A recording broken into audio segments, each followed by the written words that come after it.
Aujourd'hui, nous fêtons saint Antoine de Padoue, l'un des saints les plus aimés dans le monde entier. Connu pour retrouver les objets perdus, il est invoqué par des millions de personnes chaque jour. Mais derrière cette image populaire, qui était réellement Antoine? Voici son histoire. Antoine naît à Lisbonne, au Portugal, en 1195. Son vrai nom est Fernando Martin de Bülow. Il grandit dans une famille noble, profondément chrétienne, et entre très jeune chez les chanoines réguliers de Saint-Augustin, où il se plonge dans l'étude des Écritures.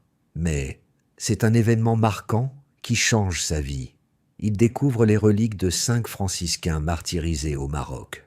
Bouleversé, il quitte tout pour les suivre dans la pauvreté radicale de François d'Assise. Il prend alors le nom d'Antoine, en hommage à saint Antoine le Grand, ermite du désert. Il souhaite partir évangéliser en Afrique, mais une maladie le contraint à rentrer. C'est alors qu'il est envoyé en Italie, dans l'anonymat, pour vivre humblement parmi les frères. Un jour, lors d'un rassemblement, personne ne veut prêcher. Antoine prend la parole, et là, tout change. Sa prédication est puissante, bouleversante, limpide. Il parle au cœur, il touche les foules, il attire les simples comme les savants.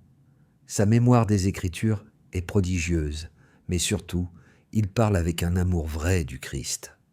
François d'Assise le remarque et lui confie la formation théologique des frères. Antoine devient alors un infatigable prédicateur. Il parcourt l'Italie et le sud de la France, dénonce l'usure, défend les pauvres, apaise les tensions sociales.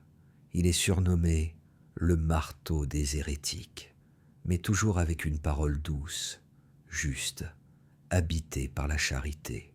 De son vivant, les foules accourent pour l'écouter. Les miracles se multiplient, guérisons, apparitions, conversions.